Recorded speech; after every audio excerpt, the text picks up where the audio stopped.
Un saludo para nuestros hermanos y amigos que nos sintonizan nuevamente en este programa, en esta página de SMI Reforma El Salvador.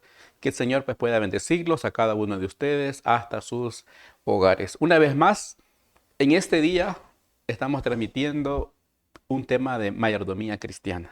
En esta ocasión vamos a hablar acerca de la mayordomía de nuestro trabajo. Es algo muy importante poder analizar este tema, porque mayordomía es ser un buen administrador de los bienes que hemos recibido. En este caso, también hemos recibido un trabajo y cómo lo tenemos que administrar como buenos mayordomos que debemos de ser. Pero antes, los invito a que hagamos una oración. Oremos. Padre, que moras en las alturas de los cielos, gracias damos, Señor, en esta hora por la oportunidad que nos concedes de poder meditar en tu palabra. Ayúdanos a comprender, Señor, tu sabiduría. Sabemos que como humanos pues somos muy limitados, pero danos de tu Espíritu Santo para poder comprender y sobre todo para poner en práctica cada consejo que recibimos.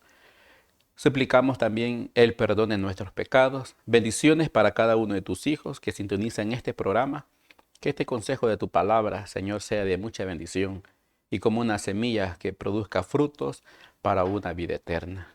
Sé tú, Señor, el que hable a través de mis labios. Úsame como instrumento en tus manos. Te lo pedimos sin merecerlo en el nombre de Jesús. Amén. Muy bien, queridos hermanos, vamos a meditar en este tema, mayordomía de nuestro trabajo. Muchos piensan equivocadamente que el trabajo es parte de la maldición por la caída del hombre en pecado. Pero, ¿qué es lo que dice la Biblia? Ya en el tema anterior hablábamos acerca de la distribución del tiempo y sabemos que para nuestro trabajo remunerado, Dios nos ha señalado que son 8 horas. Eso es ser un buen administrador, saber la mayordomía del trabajo que Dios también nos da a cada uno de nosotros. Vamos a leer la palabra de Dios. Dice en el libro de Eclesiastés capítulo 2, el versículo 24, no hay cosa mejor para el hombre, sino que coma, que beba y que su alma, dice, se alegre en su trabajo. También he visto que esto es la mano de Dios. Qué importante declaración. En el libro pues, de Eclesiastés pues, no menciona, ¿verdad? No hay otra cosa mejor. ¿Qué más puede haber para un ser humano? ¿Qué algo mejor? ¿Qué más le pueda dar alegría al ser humano? Como dice Salomón, que coma, que beba y que su alma se alegre. Cuando dice su alma, se refiere pues a los deseos, ¿verdad? Del ser humano o sus apetitos de la persona. La declaración quizás significa pues disfrutar en realidad de los frutos del trabajo que ha realizado y también de la satisfacción que proporciona el cumplir con los planes y los propósitos. Cuando dice, ¿verdad? He visto que esto también es la mano de Dios. Dios quiere, ¿verdad? Que el ser humano no solo goce, ¿verdad? Del fruto de su trabajo, sino que también se complazca, ¿verdad? En la realización de sus tareas. Que se sienta contento, ¿verdad? Que se sienta alegre. Por eso Dios nos ha dado un libre albedrío.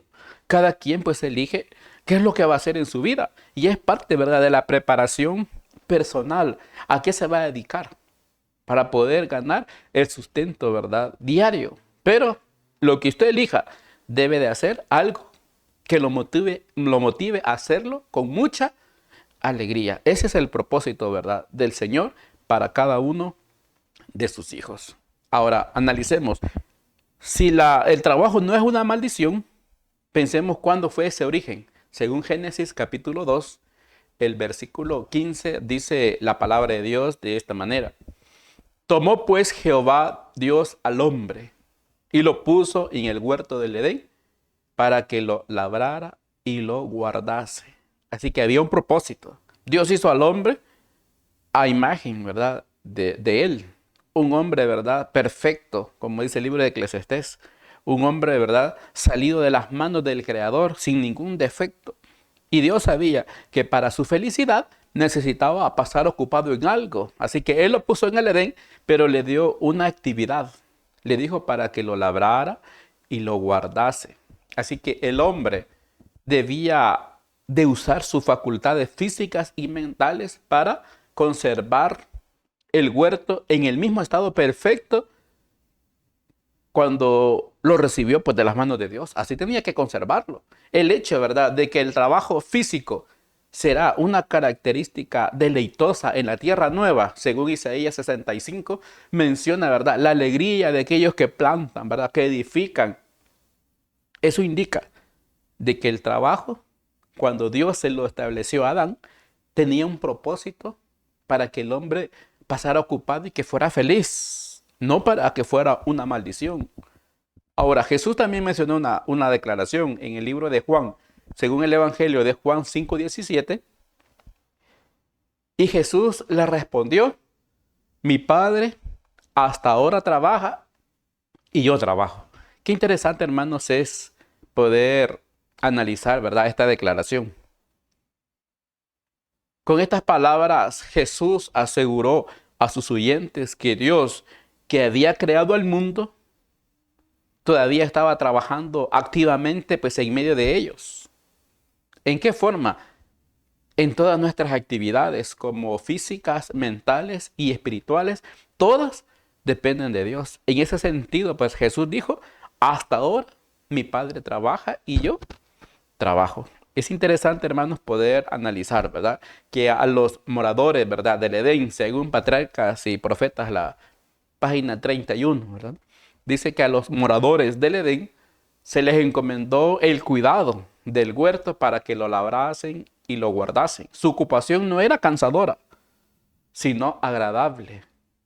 Dios, pues, les había dado ese trabajo como una bendición para que el hombre ocupara su mente, se fortaleciera su cuerpo y desarrollara sus facultades. Están pues en gran error los que consideran que el trabajo es una maldición. Si bien este llevaba aparejados dolor y fatiga, a menudo los ricos miran con desdén a la clase trabajadora. Pero esto está enteramente en desacuerdo con los designios de Dios al crear al hombre. ¿Qué son las riquezas del más opulento en comparación con la herencia dada al señorial Adán? Sin embargo, este no había de estar ocioso. Nuestro Creador, que sabe lo que constituye la felicidad del hombre, señaló a Adán su trabajo. El verdadero regocijo de la vida lo encuentran solo los hombres y mujeres que trabajan. Así que para ahora, ¿verdad?, alguien puede decir: no, pues mi vida es dichosa porque paso en ocio. No, ese no es una felicidad. Es necesario. Dios, que sabe todas las cosas, dice este párrafo, Él le señaló al hombre el trabajo que tenía que realizar. Porque esa verdadera felicidad la encuentran solo aquel hombre, ¿verdad?, aquella mujer que trabajan, porque es parte, ¿verdad?, de la vida para desarrollar las facultades físicas, ¿verdad?, y mentales. Para poderse desarrollar no podemos pasar en ocio toda la vida. El ser humano, ¿verdad?, desde que nace empieza a crecer y necesita ir desarrollándose. Y el trabajo es una bendición de parte de nuestro Dios. Ahora, pensemos en esta pregunta: ¿cuál es entonces la maldición por el pecado? Porque no es el trabajo, pero sí hubo una maldición como el resultado del pecado. ¿Cuál es? Leemos en el libro de Génesis, capítulo 3, el versículo 17 hasta el versículo 19. Dice la palabra de Dios: y al hombre dijo: por cuanto obedeciste la voz de tu mujer y comiste del árbol que te mandé diciendo: no comerás de él, maldita será la tierra por tu causa. Con dolor comerás de ella todos los días de tu vida. Versículo 18 dice: espinos y cardos te producirá y comerás plantas del campo. El 19: con el sudor de tu rostro comerás el pan hasta que vuelvas a la tierra, porque de ella fuiste tomado, pues polvo eres y al polvo volverás. Así que, hermanos, ¿cuál es la maldición por el pecado? Es la pregunta que estamos analizando. Si no es el trabajo. Aquí hay que notar algo: que Dios no maldijo a Adán. Tampoco Dios le dio una maldición a Eva por hacer que Adán comiera del fruto prohibido. Tan solo fueron pronunciadas maldiciones sobre la serpiente y sobre la tierra. Pero Dios le dijo a Adán, maldita es la tierra por tu causa. Así que la maldición no era para el hombre, sino la maldición la recibe la tierra. Y Dios le dice, con dolor comerás. Las mismas palabras que se le habían sido expresadas a los sufrimientos relacionados con el parto, ahora se usa para informar a Adán de las dificultades que encontraría al sacar un sustento pues, de la tierra, ahora ya maldecida. Cuando la Biblia menciona espinos y cardos, ahora pensemos, según el testimonio, ¿verdad? Menciona que antes de la caída, ¿verdad? De Adán en el pecado, la tierra producía solo plantas que eran útiles como alimento y bellas para recrear la vista. Ahora habían de producir también espinos y cardos como resultado del pecado de Adán. El trabajo aumentado necesario para cultivar la tierra incrementaría la aflicción de la existencia del hombre. Tenía que aprender, ¿verdad? Por amarga experiencia, que la vida apartada de Dios en el mejor de los casos es dolor y aflicción. También Dios le dijo, comerás plantas del campo. El castigo divino implicaba también un cambio parcial en el régimen alimenticio. Sabemos nosotros, en el libro de Génesis dice que Dios le dio primero al hombre semillas y frutas. Ahora, encontramos que Dios ahora agrega, le dice, hoy vas a comer plantas del campo que Él tenía que empezar a cultivar. Y es algo también que debemos de analizar, que ahora los frutos, ¿verdad?, que Él iba a comer, se iban a reducir tanto en cantidad y en calidad como resultado de la maldición. El hombre, ¿verdad?, se vio obligado a recurrir a las plantas, ¿verdad?, como un alimento diario que él tenía que trabajar para poderlas producir. En Mensajes para Jóvenes, en el capítulo 66, nos menciona también con respecto al trabajo. Mensajes para Jóvenes dice, era el propósito de Dios aliviar por el trabajo el mal introducido en el mundo por la desobediencia del hombre. El trabajo podía ser ineficaces las tentaciones de Satanás y detener la marea del mal, aunque acompañado de ansiedad, de cansancio y dolor. En el trabajo es todavía una fuente de felicidad y desarrollo, una salvaguardia contra la tentación. Su disciplina pone en jaque la complacencia propia y comenta la laboriosidad, la pureza y la firmeza. Llega a ser así parte del gran plan de Dios para restaurarnos de la caída. Así que qué interesante párrafo de Mensajes para Jóvenes. Así que el trabajo tiene un propósito. Según este párrafo del Espíritu de Profecía, dice para hacer ineficaces las tentaciones de Satanás y detener la marea del mal.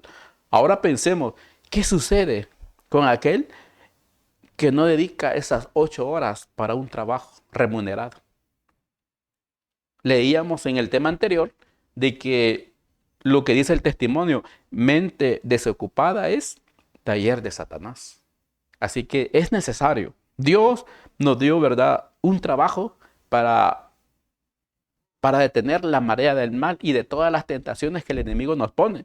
Por eso decíamos también en el tema anterior que desde la niñez, según la edad y según la capacidad, es importante que se desarrollen en las tareas del hogar y también en aprender de qué va a sobrevivir. Así que, ¿cuáles son las razones bíblicas? Hay razones bíblicas para el trabajo. Según el libro de los Efesios 4, el versículo 28, el apóstol Pablo pone esta comparación. Dice así, Efesios 4:28, el que hurtaba, no hurte más. ¿Cuál es el consejo? Si no, dice, trabaje, haciendo con sus manos lo que es bueno, para que tenga que compartir con el que padece necesidad. Así que Pablo le habla a aquellas personas, ¿verdad?, que tenían una vida de delincuencia y ahora se habían convertido al Señor. Él le decía, el que hurtaba, pues no hurte más. Sino el consejo, ¿verdad?, del apóstol Pablo para aquellos y también para cada uno de nosotros, dice, trabaje, haciendo con sus manos lo que es bueno. Pablo está hablando directamente del acto, ¿verdad? De apoderarse de la propiedad ajena. Pero no pensemos que solamente apropiarse de algo ajeno es violación al mandamiento. También puede haber formas astutas que el ser humano ha desarrollado para poder incrementar sus ganancias en el comercio y está robando de una forma disfrazada. Y dicen llamarse cristianos. Así que el consejo, ¿verdad?, del apóstol Pablo para cada uno de nosotros. Dicen, el que hurtaba no solamente en el acto directo de apropiarse de lo ajeno, sino también en forma disfrazada, sea en negocios o en cualquier área de la vida. No podemos usar el fraude, porque no es correcto, sino que él dice, trabaje haciendo con sus manos lo que es bueno. ¿Cuál sería el propósito? Para que tenga, dice, que compartir con los que padecen necesidad. Primera Timoteo, capítulo 5, el versículo 8 también da un consejo. Porque si alguno no provee para los suyos, mayormente para los de su casa, ha negado a la fe y es peor que un incrédulo. Así que, hermanos, es interesante, ¿verdad? Cuando Pablo dice los suyos, ¿quiénes son los suyos? Mayormente para los de su casa. Está hablando de toda aquella persona que depende de su trabajo. Pueden ser los hijos, pueden ser padres ya ancianos, o la madre cuando ya es viuda, pueden ser siervos, parientes necesitados.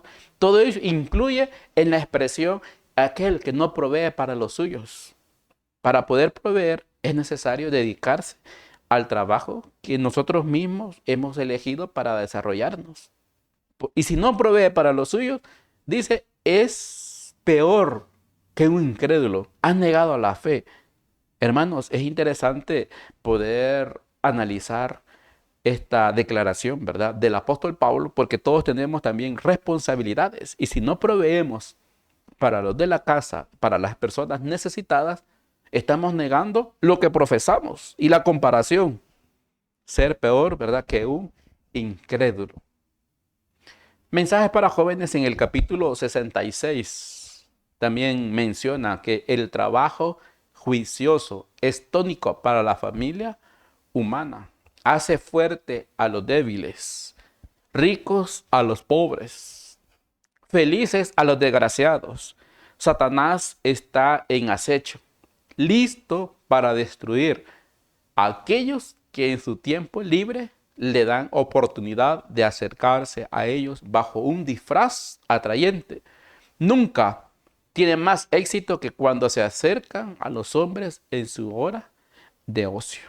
Así que si dedicamos tiempo de ocio, somos o podemos ser víctimas de Satanás más que aquella persona que pasa ocupada. También el capítulo 51 de Mensajes para Jóvenes dice que el trabajo manual útil es parte del plan del Evangelio. El gran maestro, ¿verdad?, envuelto en la columna de nube, dio a Israel directivas para que todo el joven que se le enseñase algún trabajo útil. Por lo tanto, era costumbre de los judíos, tanto de las clases más ricas como de las más pobres, enseñar a sus hijos e hijas algún oficio útil para que si se presentaban circunstancias adversas, no tuvieran que depender de otros, sino que pudieran proveer a sus propias necesidades. Y esto es importante. Dios dio esas instrucciones a su pueblo en aquella época, en el desierto. Y también están para nosotros. Todos como padres tenemos que comprender esta dirección que Dios le dio al pueblo, que también nosotros como padres necesitamos enseñar a nuestros hijos. No importa, ¿verdad?, la clase social, porque dice, sea rico, ¿verdad?, o sean los más pobres, todos, hijos e hijas, todos tienen que aprender un oficio útil, aún en la escuela de los profetas. No porque estaba estudiando solo en la escuela de los profetas, tenía también parte de actividad física en el trabajo, ¿verdad?, del campo, en las cosechas. Así que no era solo estudio, también había una necesidad de un ejercicio, ¿verdad?, del cuerpo para desarrollar también su cuerpo, desarrollar su mente. Y eso es muy importante, por si había alguna circunstancias adversas, que murieran los padres, los hijos que aprendieron un oficio útil, ellos podían proveer para sus propias necesidades. Así que no pensemos que vamos a estar toda la vida. Todo tiene, ¿verdad?, un curso y un día, ¿verdad? No sabemos cuándo podemos morir, pero que los hijos, ¿verdad?, empiecen a aprender el consejo de Mensajes para Jóvenes, un trabajo o un oficio útil. También encontramos la declaración del apóstol Pablo en 2 de Tesalonicenses 3, del versículo 6 hasta el 12. Él hace una declaración también muy importante, porque dice: pero os ordenamos, hermanos, en el nombre de nuestro Señor Jesucristo, que os apartéis de todo hermano que ande desordenadamente, y no según la enseñanza que recibisteis de nosotros. El versículo 7 dice: porque vosotros mismos sabéis que de qué manera debéis imitarnos, pues nosotros no anduvimos desordenadamente entre vosotros. El 8 dice: ni comimos de balde el pan de nadie, sino que trabajamos con afán y fatiga día y noche, para no ser gravosos a ninguno de vosotros. El 9: no porque no tuviéramos derecho, sino por daros nosotros mismos un ejemplo para que nos imitéis. Porque también cuando estábamos con vosotros, os ordenábamos esto: si alguno no quiere trabajar, tampoco coma. Porque oímos que algunos de entre vosotros andan desordenadamente, no trabajando en nada, sino entrometiéndose en lo ajeno. El versículo 12: a los tales mandamos y exhortamos por nuestro Señor Jesucristo, que trabajando sosegadamente coman su propio pan. Ahora, es interesante, hermanos. Pablo advertía de aquellos hermanos que andaban desordenadamente, porque en esa época había un fondo común, y en el fondo común comían todos, pero habían unos que el apóstol Pablo dice no quieren trabajar, y si ellos no quieren trabajar, el consejo dice tampoco coman, porque era importante. Sí había un fondo común, pero habían personas con capacidades de poder desarrollarse y poder colaborar. Aún el apóstol Pablo ponía su ejemplo. Él decía: yo tenía derecho, ¿verdad?, que me dieran de comer, pero no quise aprovecharme de eso, sino que trabajé día y noche, ¿verdad?, para poder darles un ejemplo de ocuparse, ¿verdad?, en un trabajo. Así que, hermanos, era la orden así, pero los hermanos en Tesalónica como que eran hermanos que no les gustaba colaborar con los mensajeros de Dios. Así que el apóstol Pablo dijo: yo no quiero ser gravoso para ustedes, sino que él mismo ocupó sus manos en su oficio. Y según pues el testimonio, ¿verdad?, menciona el tipo de oficio. Según Consejos para los Maestros, la página 210 hasta la 214, menciona el tipo de ocupación que hacía el apóstol Pablo. Y dice que el apóstol Pablo consideraba la ociosidad como un pecado. Aprendió el oficio de hacer tiendas en todos sus detalles, importantes o insignificantes, y durante su ministerio trabajaba a menudo en ese oficio para mantenerse a sí mismo. Y a los demás, Pablo no consideraba como tiempo perdido el que pasaba así. Mientras trabajaba, el apóstol tenía acceso a una clase de personas que a quienes no podía haber alcanzado de otra manera. Mostraba a sus asociados que la habilidad en las artes comunes es un don de Dios. E enseñaba que aún en el trabajo, cada día se ha de honrar a Dios. Así que para él no era un tiempo perdido. Sí tenía derecho, ¿verdad? Más cuando fue llamado de una manera oficial, fue elegido por el Espíritu Santo, él ya no era un laico. Pasó muchos años como un hermano laico predicando el Evangelio, pero después fue ordenado y fue enviado a predicar. Ahora tenía más derecho, pero él decía: yo también les he dado un ejemplo a ustedes. Sigue diciendo el párrafo: Dios quiere que todos trabajen. La atareada bestia de carga responde mejor a los propósitos de su creación que el hombre indolente. Dios trabaja constantemente. Los ángeles trabajan, son ministros de Dios para los hijos de los hombres. Los que esperan un cielo de inactividad quedarán chasqueados, porque en la economía del cielo no hay lugar para la satisfacción de la indolencia. Así que, hermanos, viene de origen divino que cada uno de nosotros se dedique también a trabajar en las 8 horas que corresponde usar el tiempo en esa área de un trabajo remunerado. Así que el trabajo, hasta este momento, estamos comprendiendo como mayordomos de Dios, como administradores de los bienes del Señor, que el trabajo es una bendición. Pero ahora pensemos ahora la otra parte. ¿Cuándo es que el trabajo también se puede relacionar con el pecado? Proverbios capítulo 6, el versículo 6 hasta el 11, dice la palabra de Dios: ve a la hormiga, oh perezoso, mira sus caminos y el consejo, ¿verdad? Sé sabio, la cual, no teniendo capitán, ni gobernador, ni señor, prepara en el verano su comida y recoge en el tiempo de la siega su mantenimiento. Perezoso. La pregunta: ¿hasta cuándo has de dormir? Otra pregunta: ¿cuándo te levantarás de tu sueño? Un poco de sueño, un poco de dormitar y cruzar un poco las manos para reposo. Así vendrá tu necesidad como caminante y tu pobreza como hombre armado. Así que el consejo, ¿verdad?, de Salomón al perezoso es a que mire o que ponga su mirada en las hormigas. Una evidencia, ¿verdad?, para que él quede avergonzado y busque la manera de ponerse en acción. Porque dice: ve a la hormiga, oh perezoso, mira sus caminos y sé sabio. Así que la pereza no concuerda con el plan de Dios. Desde el principio, Dios le dio a Adán un trabajo para que no fuera perezoso y se desarrollara y pasara ocupada, ¿verdad?, su mente. Así que la pereza no va de acuerdo al plan de Dios. Y es según Mensajes para Jóvenes en el capítulo 66, dice: una de las salvaguardias más seguras contra el mal es la ocupación útil, mientras que la ociosidad es una de las mayores maldiciones, porque el vicio, el crimen y la pobreza siguen en su estela.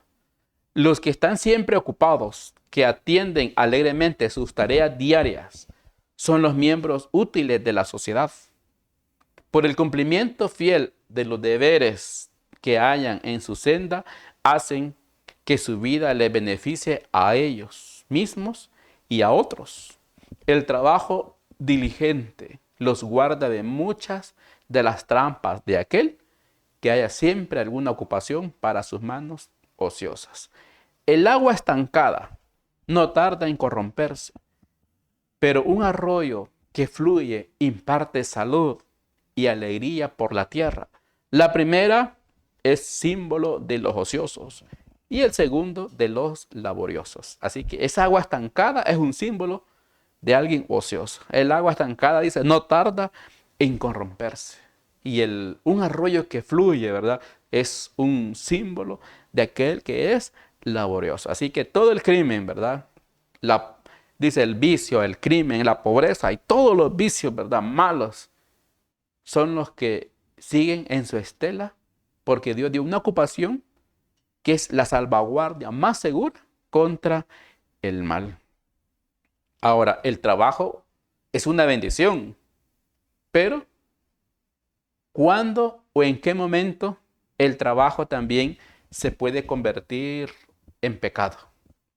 Porque estamos hablando acerca de administrar, ser un buen administrador, ser un mayordomo de Dios.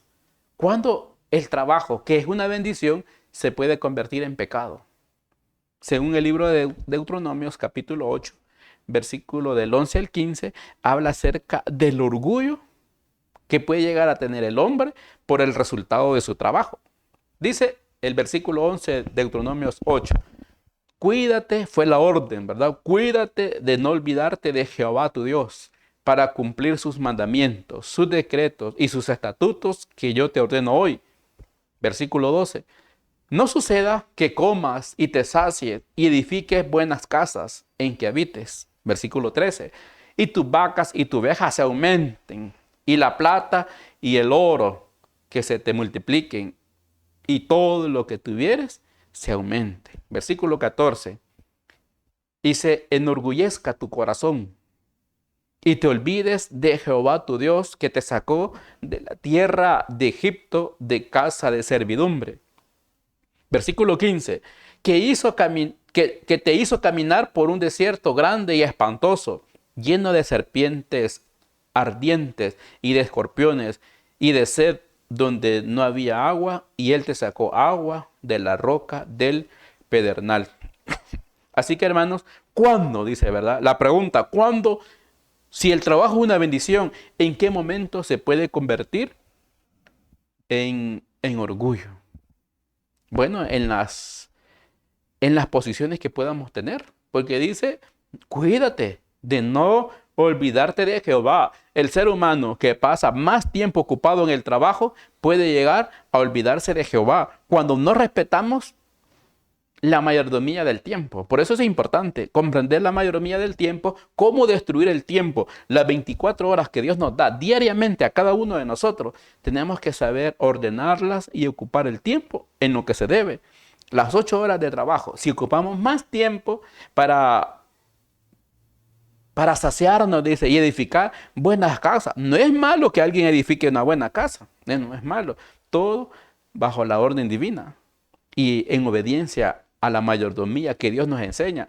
Pero si ocupamos el trabajo solo para hacer buenas casas, para aumentar los bienes, para enorgullecerse el corazón de lo que tiene, en esa forma el corazón se llena de orgullo y se puede convertir el pecado, en vez de ser una bendición, en una maldición. Por eso Jesús les contó una parábola a unos hombres que tenían un pleito legal. En una ocasión llega un hombre y le dice a Jesús, di a mi hermano que parta la herencia conmigo. Fue la declaración de este hombre. Y Jesús le dijo, ¿verdad? ¿Y quién me puso como juez entre ustedes? Y les empieza a contar una parábola para que no estuvieran peleando por pedacitos, ¿verdad? De tierra. Hoy en día también se da la ocasión. Alguien está peleando porque se movió 20 centímetros el cerco. Están peleando por un pedacito. Y Jesús hablaba, no es que él no supiera cómo partir la herencia, sino que él quería ocupar más el tiempo en una enseñanza espiritual que perder el tiempo en repartir la herencia. Así que él les cuenta la parábola de un hombre. Él le dijo, un hombre tuvo una gran cosecha. Tan grande que fue la cosecha que los graneros que tenía no eran suficientes. Y él pensó, dijo, voy a botar esto y voy a edificar unos mayores. No era malo lo que estaba pensando, edificar unos graneros mayores. Pero según palabras de vida del gran maestro, la página 201, nos declara acerca de esta parábola. Dice que por medio de esta parábola del hombre rico, Cristo demostró la necesidad de aquellos que hacen del mundo toda su ambición. Este hombre lo había recibido todo de Dios. ¿Qué había recibido este hombre? El sol que había brillado sobre sus propiedades. Los rayos, ¿verdad?, que caen sobre el justo y el injusto. La lluvia del cielo que desciende sobre el malo y el bueno. El Señor había hecho prosperar la vegetación y producir abundantemente los campos. El hombre rico estaba perplejo porque no sabía qué hacer con sus productos. Sus graneros estaban llenos hasta rebosar y no tenía lugar en qué poner el excedente de su cosecha. No pensó en Dios, de quien proceden todas sus bondades. No se daba cuenta de que Dios lo había hecho administrador de sus bienes para que ayudase a los necesitados que se le ofrecían una bendita oportunidad de ser dispensador de Dios. No solo pensó solo pensó en procurar su propia comodidad. Este hombre rico podía ver la situación del pobre, del huérfano, de la viuda, del que sufría y del afligido. Había muchos lugares donde podían emplear sus bienes. había podido librarse fácilmente de una parte de su abundancia y al mismo tiempo aliviar a muchos hogares de sus necesidades, alimentar a muchos hambrientos, vestir a los desnudos, alegrar a más de un corazón, de ser instrumento para responder a muchas oraciones por las cuales se pedía pan y abrigo, y una melodía de alabanza hubiera ascendido al cielo. El Señor había oído las oraciones de los necesitados y en su bondad había hecho provisión para el pobre. En las bendiciones conferidas al hombre rico se le había hecho amplia provisión para las necesidades de muchos, pero él cerró su corazón al clamor de los necesitados. Así que Palabras de Vida del Gran Maestro nos presenta esta ecuación. Cuando Jesús presenta la parábola del hombre rico, de sus cosechas, le dijo: insensato, hoy vienen a pedir tu alma y lo que ha guardado, ¿de quién será? Dios le había dado todo. Le había dado, ¿verdad?, los recursos. Le había dado el sol que necesita la cosecha, el agua. Todo venía de Dios. ¿Por qué? Según este libro, Palabras de Vida del Gran Maestro, dice que Dios había escuchado las oraciones de los necesitados. Y Él quería utilizar a este hombre como un administrador, como un mayordomo, para que repartiera lo que Dios le había dado a los necesitados. Habían personas con necesidades de alimentos, habían viudas, huérfanos, muchos lugares donde él podía emplear sus bienes. Pero cuando él dijo: voy a hacer graneros más grandes, la idea estaba bien, pero no pensó en Dios ni el más necesitado. Pensaba solo en su propia comodidad. Así que por eso Proverbio, el libro de Deuteronomios, hablaba: cuídate, no olvidarte de Jehová tu Dios cuando tengas posesiones, cuando tus vacas y tus ovejas se aumenten, cuando puedas hacer buenas casas, cuando todo lo que tengas se incremente. El Señor le decía al pueblo: no te olvides de Jehová tu Dios. Y no olvidarse de dónde venían. Él le dice: ustedes vienen del desierto, donde habían tantos peligros, habían serpientes ardientes, ¿verdad?, escorpiones, había sed y Dios les dio agua de la roca del pedernal. Se olvidaban de dónde venían como esclavos, y ahora cuando ellos progresaran económicamente, el consejo decía a Deuteronomio: no te olvides de Jehová tu Dios. Así que el trabajo se puede convertir en pecado cuando el orgullo, ¿verdad?, del corazón, por haber recibido tantos bienes y todo Dios lo da. ¿Por qué lo da? Con un propósito. Cuando Dios nos da una bendición, no lo hace solo para mejorar nuestra calidad de vida. Cuando Dios nos da bendiciones, nos lo da para que seamos mayordomos del resultado del trabajo.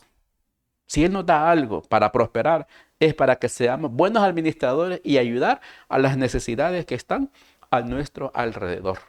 Ahora, vamos a otro punto, siempre relacionado cuando el trabajo, ¿verdad?, se convierte en pecado. Según 1 Timoteo 6, el versículo 9 hasta el 10, dice la palabra de Dios. El versículo 9 dice: porque los que quieren enriquecerse caen en tentación y en lazo y en muchas codicias necias y dañosas que hunden a los hombres en destrucción y perdición. Versículo 10, porque la raíz de todos los males es el amor al dinero, el cual codiciando algunos se extraviaron de la fe y fueron traspasados de muchos dolores. Así que, hermanos, el trabajo es una bendición, pero ¿cuándo se puede convertir en pecado? Cuando no somos buenos administradores de los recursos que recibimos. Y en este caso, según el apóstol Pablo, es cuando el ser humano tiene más amor al dinero. En sí no es el dinero, sino es el amor al dinero. Porque hay personas que ponen a Dios en primer lugar. Dios las puede bendecir, Dios les puede dar todo, pero poniendo a Dios siempre en primer lugar, comprendiendo que somos administradores de Dios y lo que Él nos da para poder colaborar en su obra y con los más necesitados. Ese es el propósito de que nosotros solo seamos un mayordomo de los bienes que Él nos da. En este caso, el apóstol Pablo dice: pero los que quieren enriquecerse. No es malo poder llegar a enriquecerse, malo es tener amor al dinero más que a Dios, porque el apóstol Pablo dice que es la raíz de todos los males. Así que, ¿por qué? porque el afán por las riquezas es por su misma naturaleza una amenaza para la vida, para la salud del espíritu. Cuando hablamos de las raíces, cuando miramos un árbol, siempre se miran más las ramas, porque las raíces están ocultas. Pero Pablo descorre el velo, que con frecuencia oculta los motivos de los hombres, quienes por la riqueza están dispuestos a sacrificar el honor, dispuestos a sacrificar la amistad, hasta dispuestos a sacrificar la salud con tal de quererse enriquecer, por tener amor más al dinero que Dios.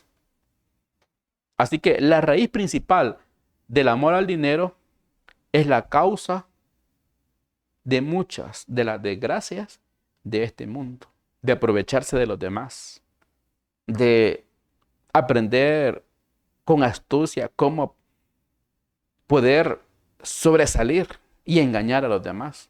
Ese amor al dinero, dijo el apóstol Pablo, es la raíz de todos los males que hunde a los hombres en destrucción y perdición. Y esa razón de quererse enriquecer de una manera no correcta, dice Pablo, muchos se extraviaron de la fe y fueron traspasados de muchos dolores. Así que el trabajo con el propósito de enriquecerse de una manera no correcta se puede convertir también en pecado ante los ojos de Dios. Y hay una visión que está registrada en Testimonios Selectos, tomo 1, capítulo 27. Todo este capítulo menciona esta visión que a mí me llamó la atención. La visión se titula Dos coronas. Así que la lectura empieza diciendo una visión que tuvo la hermana Elena. Dice: en una visión que tuve en Michigan, el 25 de octubre de 1861, se me mostró esta nuestra oscura y melancólica tierra. Dijo el ángel: mira cuidadosamente. Se me mostró entonces a los pobladores de la tierra. Algunos estaban rodeados por ángeles de Dios y otros estaban en completas tinieblas, rodeados por ángeles malos. Qué interesante, ¿verdad? Esta parte de la visión.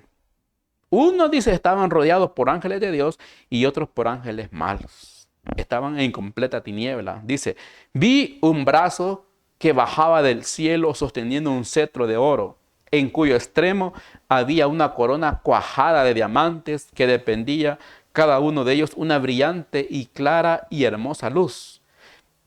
En la corona estaban escritas estas palabras: todos los que me ganen serán felices y tendrán vida eterna. Qué importante declaración dice esa corona. Ella dice: vi un brazo sosteniendo un cetro de oro, en cuyo extremo había una corona cuajada de diamantes. Qué importante declaración de esta corona. Pero en la visión sigue diciendo: debajo de esa corona había otro cetro y sobre él otra corona, en cuyo centro habían joyas, oro y plata que reflejaba algo de luz. La inscripción de esta corona era: tesoros terrenos, la riqueza es poder, todos los que me ganen tendrán honor y fama. Así que hay dos coronas. Analicemos esto. Una corona cuajada de diamantes que tiene mucha luz y dice: los que me ganen serán felices y tendrán la vida eterna. Lógicamente, ¿verdad? Es porque se salvó. Ahora, pero hay otra corona que se le ofrece al ser humano. Una corona con oro, plata. Y tiene un poquito de luz. Pero el que la gane va a tener fama, honores terrenales. La pregunta que podemos hacernos entre nosotros: ¿cuál de las dos coronas deseamos? Una es la que se gana al ser un buen mayordomo de Dios y ganar por la gracia de Cristo y llegar al cielo. Pero la otra son los honores mundanales. ¿Cuál de las dos queremos tener? Jesús dijo en una oportunidad, quedó registrado en el libro de Marcos: ¿de qué le sirve al hombre ganar todo el mundo y al final perdiere su alma? ¿Cuál es la declaración de Testimonios Selectos con respecto a esta visión? Dice: muchos de los que buscaban esta corona terrenal eran cristianos de nombre, y algunos apreciaban tener un poco de luz, pero si bien miraban deseosos la corona celeste, y a veces parecían encantados con su hermosura, no tenían verdadero concepto de su valía y belleza. Mientras con una lánguida mano trataban de alcanzar la celeste, con la otra se esforzaban con afán en lograr la terrena, determinados en poseerla, y perdían de vista la celeste. Quedaban en tinieblas y sin embargo iban a tientas, ansiosos de asegurarse la corona terrestre. Así que hermanos, qué interesante pensar, ¿verdad? Según la visión de las dos coronas, muchos, ¿verdad?, de los que buscan la corona terrenal son cristianos, pero dice de nombre, ¿verdad? No cristianos verdaderos, cristianos de nombre, que tienen el deseo de alcanzar la corona celeste cuajada de diamantes. Y se esfuerzan, se estiran a querer alcanzar, pero con la otra no quieren soltar la corona terrenal. Determinados a poseer la corona terrenal. Quieren asegurarse tenerla, porque significa honor, riqueza, fama. También dice en la visión, después dice, vi una hueste que con la vista intencionalmente fija en la corona celeste se abría paso a través de la multitud, mientras se apresuraban por entre la desordenada muchedumbre. Los ángeles la asistían y le daban espacio para avanzar. Al acercarse a la corona celeste, la luz de ésta despedía brillo sobre los miembros de dicha compañía, y alrededor de ellos disipó las tinieblas y fue aumentando su fulgor hasta transformarlos a la semejanza de los ángeles. Así que, queridos hermanos, de palabras podemos decir, yo quiero la corona celeste, pero ¿cuál es mi actitud? ¿Cuál es mi proceder?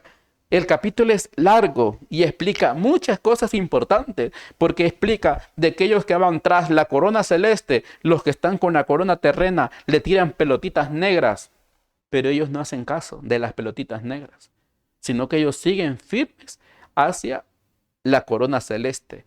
Cuando alguien tiene esa determinación de alcanzar la corona celeste, decía la lectura, que los ángeles del cielo les ayudan, les asisten y le abren espacio para poder avanzar hacia la corona celestial. Y aquellos que se dedican a la corona terrenal, también dice en el capítulo que son aquellos que con astucia se aprovechan del más ignorante, se aprovechan del pobre, con tal de obtener más ganancia terrenal. Piensan que es una forma de sentirse bendecidos por Dios, cuando su ganancia es aprovecharse de los demás. No es la manera correcta.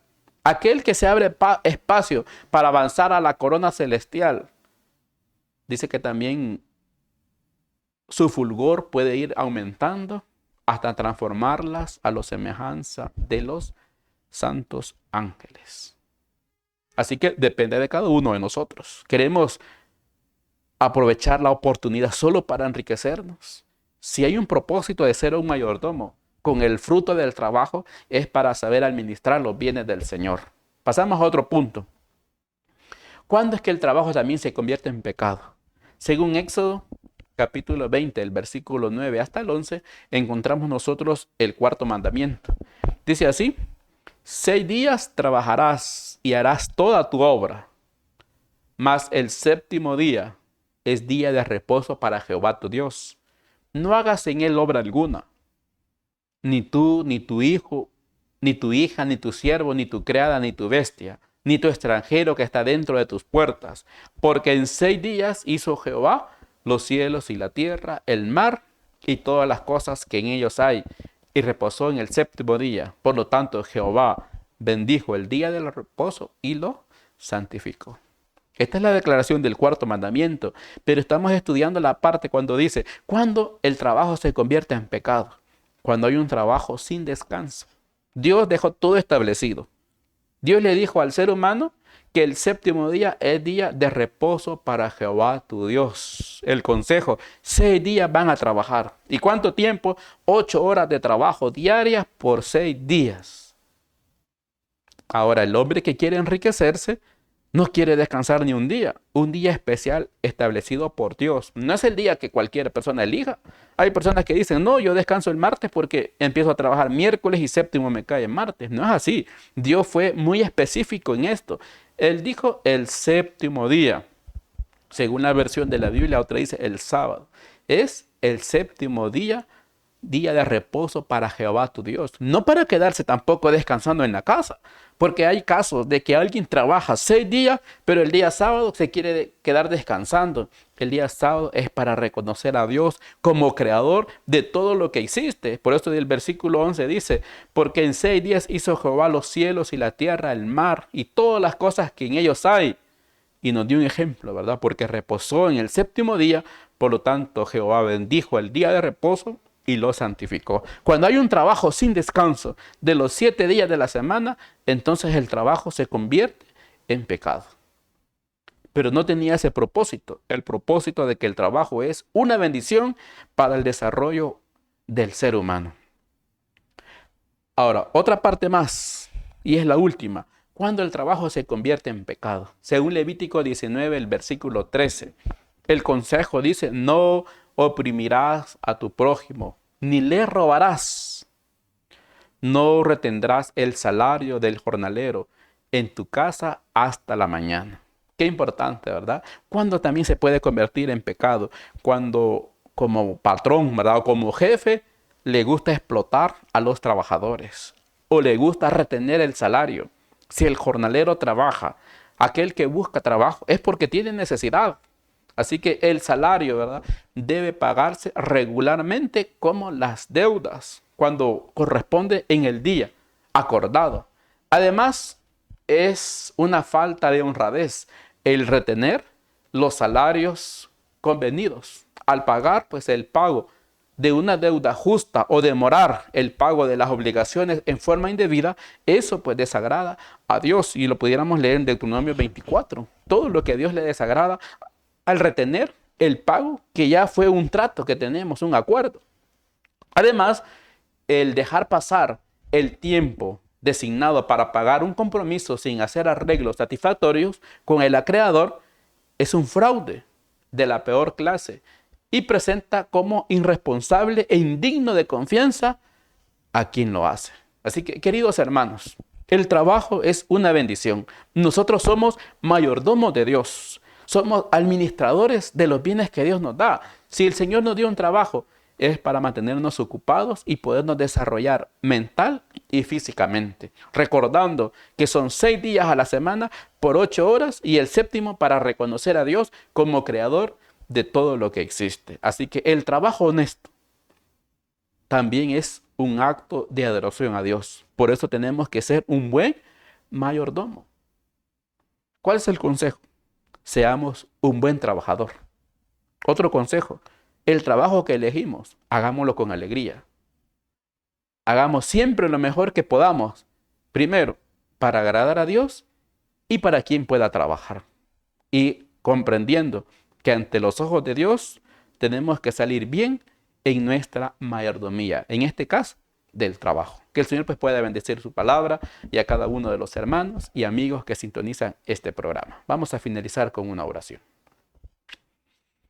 Padre que moras en las alturas de los cielos, damos las gracias, Señor, en esta hora por la oportunidad que nos concede de poder meditar en tu palabra. Perdona, Señor, nuestras faltas, todos nuestros pecados. Ayúdanos a ser fieles.